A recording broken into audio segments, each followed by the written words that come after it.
ಮಾತಾಡಿ ಒಂದರಲ್ಲಿ ಮಾತಾಡಿದ್ದಾರೆ. ಮಂಗಳವಾರ ಅಂತ ನಾವು ಕೆಟ್ಟದಾಗ ನೋಡುತ್ತಿಲ್ಲ. ಇದು ಅತ್ಯಂತ ವಿಶೇಷವಾದ ದಿನ. ಈ ಒಂದು ವರ್ಷದ 2026ರಲ್ಲೇ ಒಂದು 7-8 ಮುಹೂರ್ತಗಳು ತುಂಬ ದೊಡ್ಡ ಮುಹೂರ್ತಗಳು. ಇವತ್ತು ಅಂಥ ಒಳ್ಳೆಯ ಮುಹೂರ್ತದಲ್ಲಿ ಮೊದಲನೇ ಸಭೆ ಮಾಡ್ತಾ ಇರೋದು ವಿಧಾತ್ರಿ ಅನ್ನುವಂಥ ಹೆಸರಿಗೆ ಒಂದು ಅದ್ಭುತವಾದಂಥ ಬಲ ಕೊಡ್ತಾ ಇದೆ. ಜೊತೆ ವಿಧಾತ್ರಿ ಅಂದರೆ ಬರವಣಿಗೆ ಏನು ಬರೆದಿದೆಯೋ, ಬ್ರಹ್ಮ ಏನು ಬರೀತಾನೋ ಬರವಣಿಗೆಯನ್ನು ಸ್ವಲ್ಪ ಬದಲಾಯಿಸಿ ಬರೆಯುವಂತಹ ಒಂದು ಹೆಸರನ್ನು ವಿಧಾತ್ರಿ ಅಂತ ಹೇಳ್ತೀವಿ. ಸಾಧಾರಣವಾಗಿ ಏನಾಗುತ್ತೆ, ಇಷ್ಟೊತ್ತು ಅಧ್ಯಕ್ಷರು ಮಾತಾಡ್ತಾ ಇದ್ರು, ಎಲ್ಲರೂ ಕೇಳ್ತಾ ಇದ್ವಿ. ಒಂದು ಸಂಸ್ಥೆ ನಡೆಯಬೇಕಂದ್ರೆ ಎಲ್ಲರ ಕೈ ಸಹಕಾರ ಬೇಕೇ ಬೇಕು. ನಮ್ಮ ಹಿರಿಯರು ಹೇಳ್ತಾರೆ, ಒಂದು ಕೈ ನೋಡಿದ್ರೆ ಚಪ್ಪಾಳೆ ಆಗಲ್ಲ, 2 ಕೈ ನೋಡಿದ್ರೆ ಚಪ್ಪಾಳೆ ಆಗಲ್ಲ. ಆದರೆ ಸೊಸೈಟಿ ಇತ್ಯಾದಿಗಳೆಲ್ಲ 2 ಕೈ ಸಾಲದಿಲ್ಲ, 3 ಕೈ ಬೇಕು. 3 ಕೈ ಇಲ್ಲ ಅಂದರೆ ಖಂಡಿತ ಆ ಚಪ್ಪಾಳೆ ಸೌಂಡು ಹೊರಗಡೆ ಕೇಳಲ್ಲ. ಇಲ್ಲಿ ಮಾತ್ರ ಕೇಳುತ್ತೆ. ಇಲ್ಲಿ ಮಾತ್ರ ಪ್ರಯೋಜನ ಏನು, ನಮ್ಮ ದುಡ್ಡು ನೀವು ಹಾಕೋಬೇಕು, ನಿಮ್ಮ ದುಡ್ಡು ನಾವು ಹಾಕೋಬೇಕು. ಹೊರಗಡೆ ಆ ಶಬ್ದ ಸೇರಿದ್ರೆ ಮಾತ್ರನೇ ಹೊರಗಡೆಯಿಂದ ದುಡ್ಡು ಬರೋಕ್ಕೆ ಸಾಧ್ಯ. ಆಮೇಲೆ ಆಗಲೇ ರಾಜೇಶ್ ಹೇಳಿದಂಗೆ ಯಾರೋ ದೊಡ್ಡವ್ರು ಬರ್ತಾರೆ, ಒಂದು ಸ್ವಲ್ಪ ದುಡ್ಡು ಕಟ್ಬಿಟ್ಟು ಒಂದು ಅರ್ಧ ಗಂಟೆ ಕುತ್ಕೋತಾರೆ, ರೆಸ್ಟೋರೆಂಟ್ ರೀತಿ ಕುತ್ಕೊತಾರೆ, ಎಲ್ಲ ನೋಡ್ತಾರೆ ಅಂತ ಅನ್ಸಲ್ಲ. ಅದು ಭಾಳ ವಿಶೇಷವಾದಂಥ ಒಂದು ವಿಚಾರ. ಅದೆಲ್ಲರಿಗೂ ಕೇಳಿಸ್ಕೊಂಡಿದ್ದ ತಕ್ಷಣವೇ ಅದರೊಂದು ಮಾತಿದೆ ಅಡುಗೆ. ಏನಪ್ಪ ಅಂದರೆ, ಒಬ್ಬ ಒಂದು ದುಡ್ಡು ತಂದು ಇಡಬೇಕು ಅಂತಂದರೆ ಅವ್ನು ಭಾಳ ಯೋಚನೆ ಮಾಡ್ತಾನೆ. ಮೊದಲು ಈ ಜಾಗಕ್ಕೆ ಯೋಗ್ಯತೆ ಇದೆಯಾ ಅಂತ ನೋಡ್ತಾನೆ. ಈ ಜಾಗಕ್ಕೆ ಯೋಗ್ಯತೆ ಇದ್ದರೆ ಮಾತ್ರನೇ ಅವನು ಹೋಗುವಂಥ ಮುಂದೆ ಇಲ್ಲಿ ಹಾಕೋದು. ಹಾಗಾಗಿ ಯೋಗ್ಯತೆಯನ್ನು ಅಳವಡಿಕೆ ಮಾಡಬೇಕಾದ್ರೆ ನಾವು ಸ್ಟ್ರಿಕ್ಟನ್ನು ತುಂಬ ಮೇಂಟೈನ್ ಮಾಡಬೇಕು. ಇಲ್ಲಿ ಯಾರಾದ್ರೂ ಕೆಲಸ ಮಾಡೋರು ನಕ್ಕೊಂಡು ಆಕ್ಚುಲಿ ನಮ್ಮನ್ನ ನಾನು ಮತ್ತೆ ಮೇಡಮ್ ಇಬ್ರು ವೈಸ್ ಪ್ರೆಸಿಡೆಂಟ್ ಅನ್ನ ಆಯ್ಕೆ ಮಾಡಿರೋಂತ ನಿಮ್ಮಂತೆಲ್ಲ ಡೈರೆಕ್ಟರ್ಸ್ಗೆ ಮತ್ತೆ ಗಣೇಶ್ ಸರ್ ಸಪೋರ್ಟ್ ಇಂದ ನಾವು ಎಲೆಕ್ಟ್ ಆಗಿದ್ದೀವಿ. ಸೊ ಇನ್ ಮುಂದೆ ನಮ್ದು ಏನೇ ಬ್ಯಾಂಕ್ದು ಅಥವಾ ಸೊಸೈಟಿ ನಮ್ಗೆ ಏನೇ ಒಂದು ಬೆಂಬಲ ಬೇಕು ಅಂದ್ರೆ ನಮ್ಮಿಂದ ಸಿಗ್ತಿರತ್ತೆ. ಹಾಗೆ ನಿಮ್ ಕಡೆಯಿಂದಾನು ಇರಿ ಮತ್ತೆ ತಿಳ್ಕೊಳ್ತಾ ಇರಿ ಫೆಸಿಲಿಟೀಸ್ನ. ಯಾಕಂದ್ರೆ ನೀವು ನಿಮ್ ಕಡೆ ಇರುವಂತಹ ಕಸ್ಟಮರ್ಸ್ಗಾಗ್ಲಿ ಪ್ರತಿಯೊಬ್ಬರಿಗೂ ಅದನ್ನ ಎಕ್ಸ್ಪ್ಲೈನ್ ಮಾಡೋದಿಕ್ಕಾಗ್ಲಿ ಅಥವಾ ಅದನ್ನ ಹೇಳೋದಿಕ್ಕಾಗ್ಲಿ ನಿಮ್ಗೂ ಸುಲಭ ಆಗುತ್ತೆ. ಸೊ ಯಾವಾಗ್ಲೂ ವೀಕ್ಲಿ ಒಂದ್ಸಲ ಬರೋದು, ಡೈರೆಕ್ಟರ್ಸ್ ವಿಸಿಟ್ ಮಾಡೋದು, ಏನ್ ನಡೀತಿದೆ, ಯಾವ ತರ ನಡೀತಿದೆ ಪ್ರತಿಯೊಂದು ತಿಳ್ಕೊಳ್ಬಹುದು. ಇಲ್ಲಿ ಯಾವುದು ಹೈಡ್ ಸಿಕ್ಕಿರಲ್ಲ, ಎಲ್ಲ ಟ್ರಾನ್ಸ್ಪರೆನ್ಸಿ ಆಗಿರತ್ತೆ. ಸೊ ಪ್ರತಿಯೊಬ್ರು ಬನ್ನಿ, ಫಸ್ಟ್ ನೀವು ತಿಳ್ಕೊಳ್ಳಿ ಏನೇನ್ ಫೆಸಿಲಿಟೀಸ್ ಇದೆ, ಯಾವ್ಯಾವ ತರ ನಾವು ಫೆಸಿಲಿಟೀಸ್ ನ ಕಸ್ಟಮರ್ ಕೊಡ್ತಿದೀವಿ ಅನ್ನೋದನ್ನ ನೀವು ತಿಳ್ಕೊಂಡು ಆಮೇಲೆ ಕಸ್ಟಮರ್ಸಿಗೆ ಇನ್ಫಾರ್ಮ್ ಮಾಡಿ.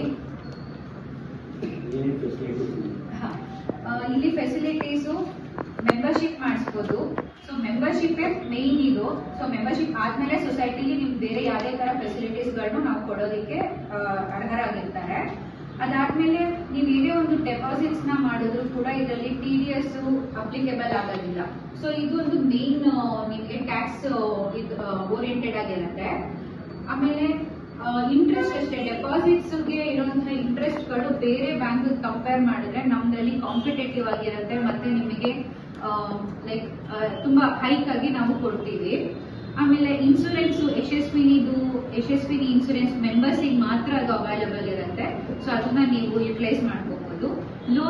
ಲೋನ್ಸ್ ಮತ್ತೆ ಇದು ಪೂರ್ತಿ ಸೆಕ್ಯೂರ್ಡ್ ಆಗಿರುತ್ತೆ. ಸೊ ಅನ್ಸೆಕ್ಯೂರ್ಡ್ ಲೋನ್ಸ್ ನಾವ್ ಯಾವ್ದು ಪ್ರೊವೈಡ್ ಮಾಡ್ತಿಲ್ಲ ಈಗ. ಮತ್ತೆ ಗೋಲ್ಡ್ ಲೋನ್ಸ್ ಮೇಲೆ ತುಂಬಾ ಪ್ರಾಮುಖ್ಯತೆ ಕೊಡ್ತಾ ಇದೀವಿ. ಸೊ ನೀವು ಯಾರೇ ಕಸ್ಟಮರ್ಸ್ ಏನಾದ್ರು ಹೇಳ್ಬೇಕು ಅಂತಂದ್ರು ಗೋಲ್ಡ್ ಲೋನ್ಸಿಗೆ ಮತ್ತೆ ಸೆಕ್ಯೂರ್ಡ್ ಲೋನ್ಸಿಗೆ ಸ್ವಲ್ಪ ಪಾಪಪ್ ಮಾಡಿ. ಆಮೇಲೆ RD ಪ್ಲಾನ್ಸ್ ಅಷ್ಟೇ ಇದೊಂದು ಒಳ್ಳೆ ತರ ಸ್ಕೀಮ್. ಇದು ಸೇವಿಂಗ್ಸ್ಗೆ ಕಸ್ಟಮರ್ಸ್ಗೆ. ಸೊ ಈ RD ಅಲ್ಲಿ ತುಂಬಾ ತರ ಪ್ಲಾನ್ಸ್ ಗಳಿದೆ, ಅದೆಲ್ಲ ನೀವು ತಿಳ್ಕೊಳ್ಳಿ. ಒಂದೇ ತರ ಇಲ್ಲ, ಇದರಲ್ಲಿ ಡಬ್ಲಿಂಗ್ ಸ್ಕೀಮ್ದು ಮತ್ತೆ ಬೇರೆ ಬೇರೆ ತರದ್ದು ಸ್ಕೀಮ್ಗಳೆಲ್ಲ RD FD ಎಲ್ಲ ತುಂಬಾ ಚೆನ್ನಾಗಿದೆ ಸ್ಕೀಮ್ಸ್ಗಳೆಲ್ಲ. ಸೊ ಇದನ್ನೆಲ್ಲ ನೀವು ಯುಟಿಲೈಸ್ ಮಾಡ್ಕೊಳ್ಳಿ. ಬೇರೆ ಕಸ್ಟಮರ್ಸ್ಗೂ ಇನ್ಫಾರ್ಮ್ ಮಾಡಿ ಈ ತರ ಫೆಸಿಲಿಟೀಸ್ ಇದೆ ಅಂತ ಹೇಳಿ. ಮತ್ತೆ ಪಿಗ್ಮಿ ಕಲೆಕ್ಷನ್ಸ್ ಮಾಡ್ತಾ ಇದೀವಿ. ಸೊ ಇಲ್ಲಿರುವಂತಹ ಸಣ್ಣ ಪುಟ್ಟ ಅಂಗಡಿಗಳು ಮತ್ತೆ ಶಾಪ್ಗಳೆಲ್ಲ ಕೂಡ ಪಿಗ್ಮಿ ಕಲೆಕ್ಷನ್ ಮಾಡ್ತಾ ಇದೀವಿ. ಆಮೇಲೆ RTGS facilities, online payments transactions, ಇದೆಲ್ಲ ಕೂಡ ಪ್ರತಿ ಒಂದು ಬ್ಯಾಂಕಿಂಗ್ ಸೆಕ್ಟರ್ ಅಲ್ಲಿ ನಿಮ್ಗೆ ಏನು ಫೆಸಿಲಿಟೀಸ್ ಸಿಗತ್ತೆ ಇದೇ ಕೋಆಪರೇಟಿವ್ ಸೊಸೈಟಿಗಳಲ್ಲೂ ಸಿಗತ್ತೆ ನಿಮಗೆ. ಸೊ ಎಲ್ಲರೂ ಸಪೋರ್ಟ್ ಮಾಡಿ, ಎಲ್ಲರೂ ಒಟ್ಟಿಗೆ ಸೇರಿದಾಗಲೇ ಇದನ್ನ ಮುಂದುವರ್ಸಕ್ಕಾಗೋದು ಒಳ್ಳೆ ರೀತಿಲಿ. ಸೊ ಒಂದು ಒಳ್ಳೆ ರೀತಿ ನಡ್ಸ್ಕೊಂಡು ಹೋಗೋಣ ಅನ್ನೋದು ನಂದು ಆಶಯ. ಮತ್ತೆ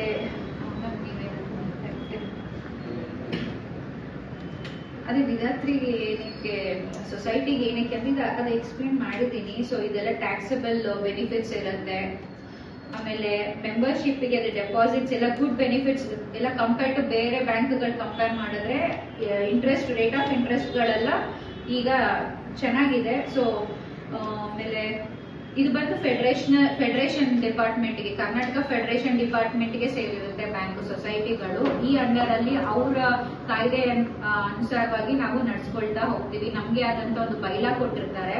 ಆ ಬೈಲಾ ಮುಖಾಂತರ ನಾವು ಹೇಗಿರ್ಬೇಕು, ಸೊಸೈಟಿ ಯಾವ ತರ ರನ್ ಮಾಡ್ಬೇಕು, ಬೇರೆ ಬ್ಯಾಂಕ್ಗಳಲ್ಲಿ ನಾವು ಯಾವ ತರ ವಹಿವಾಟುಗಳು ಇಟ್ಕೋಬೇಕು, ಇದೆಲ್ಲಾನು ಕೂಡ ನಮಗೆ ತಿಳಿಸ್ತಾ ಹೋಗ್ತಾರೆ ಗವರ್ನಮೆಂಟ್, ಕರ್ನಾಟಕ ಗವರ್ನಮೆಂಟ್. ನಾವು ಅದೇ ರೀತಿ ನಡ್ಸ್ಕೊಂಡು ಹೋಗ್ತೀವಿ ಬ್ಯಾಂಕ್ ನ. ಮತ್ತೆ ಈ ಮಂತ್ಲಿ ಒನ್ಸ್ ಬೋರ್ಡ್ ಮೀಟಿಂಗ್ ಇರುತ್ತೆ. ಪ್ರತಿಯೊಬ್ರು ಡೈರೆಕ್ಟರ್ಸ್ ಅಟೆಂಡ್ ಮಾಡಲೇಬೇಕು, ಯಾರು ಆಬ್ಸೆಂಟ್ಸ್ ಆಗೋಗಿಲ್ಲ. ಯಾಕಂದ್ರೆ ನಮ್ಮ ಒಂದು ತಿಂಗಳಲ್ಲಿ ಏನ್ ನಡೆದಿರುತ್ತೆ ಬ್ಯಾಂಕ್ ಅಲ್ಲಿ, ಯಾವ ತರ ಏನು ವರ್ಕ್ ಮಾಡಿರ್ತೀವಿ ಅದನ್ನೆಲ್ಲಾನು ನೀವು ತಿಳ್ಕೋಬೇಕು. ಸೊ ಮತ್ತೆ ನಿಮ್ಮ ಬೇರೆ ಬೇರೆ ಅಂತ ಒಂದು ಗೈಡೆನ್ಸ್ ಕೂಡ ನಮಗೆ ಬೇಕಾಗಿರತ್ತೆ. ಸೊ ಈ ಮಂತ್ಲಿ ಒನ್ಸ್ ಬೋರ್ಡ್ ಮೀಟಿಂಗ್ ಇದ್ದೇ ಇರತ್ತೆ, ಯಾರು ತಪ್ಪಿಸ್ಕೊಳ್ಬಾರ್ದು.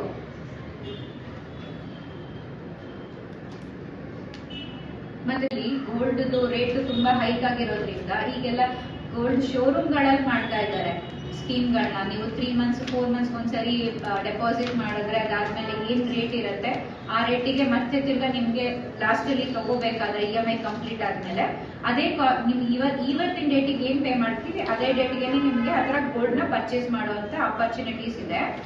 ಸೊ ಇದೊಂದು ಒಳ್ಳೆ ಸೊಸೈಟಿಲಿ ಇದು ನಾವು ಫಸ್ಟ್ ಟೈಮ್ ತಗೊಂಡ್ ಬರ್ತಾ ಇರೋದು ಗೋಲ್ಡ್ ಸ್ಕೀಮು. ಸೊ ಇದನ್ನು ಯುಟಿಲೈಸ್ ಮಾಡ್ಕೊಳ್ಳಿ, ಬೇರೆಯವ್ರಿಗೂ ಇನ್ಫಾರ್ಮ್ ಮಾಡಿ ಈ ತರ ಗೋಲ್ಡ್ ನ ಪರ್ಚೇಸ್ ಮಾಡಿ. ಗೋಲ್ಡ್ ಕಾಯಿನ್ಸ್, ಸಿಲ್ವರ್ ಕಾಯಿನ್ಸ್ ಈ ತರ ನಾವು ಪ್ರೊವೈಡ್ ಮಾಡ್ತೀವಿ. ಜ್ಯುವೆಲರೀಸ್ ಏನು ಪ್ರೊವೈಡ್ ಮಾಡಲ್ಲ, ಗೋಲ್ಡ್ ಕಾಯಿನ್ಸ್, ಸಿಲ್ವರ್ ಕಾಯಿನ್ಸ್ ನ ಪ್ರೊವೈಡ್ ಮಾಡ್ತೀವಿ. ಮತ್ತೆ ಇನ್ನೊಂದು ಏನು ಅಂತ ಹೇಳಿದ್ರೆ ಹೈಲೈಟ್, ಶ್ರೀ ಶಕ್ತಿ ಇವರಿಂದ, ಮಹಿಳಾ ಸಂಘದಿಂದ ಅವರಿಗೂ ನಾವು ಲೋನ್ಗಳನ್ನ ಪ್ರೊವೈಡ್ ಮಾಡ್ತಾ ಇದ್ದೀವಿ. ಸೊ ಆ ತರದೊಂದು ಸ್ಕೀಮ್ ನ ನಾವು ಈ ಸೊಸೈಟಿಯಿಂದ ಕಂಡಕ್ಟ್ ಮಾಡ್ತಾ ಇದೀವಿ. ಶ್ರೀ ಶಕ್ತಿ ಅಂದ್ರೆ ಎಲ್ಲ ತುಂಬಾ ಕಡಿಮೆ ಪ್ರಮಾಣದಲ್ಲಿ ಲೋನ್ಗಳನ್ನ ಕೊಡ್ತಾ ಹೋಗ್ತೀವಿ ಮಹಿಳೆಯರಿಗೆ. ಸೊ ಇದು ಕೂಡ ಒಂದು ಒಳ್ಳೆ ಸ್ಕೀಮ್ ಅಂತಾನೆ ಹೇಳ್ಬೋದು.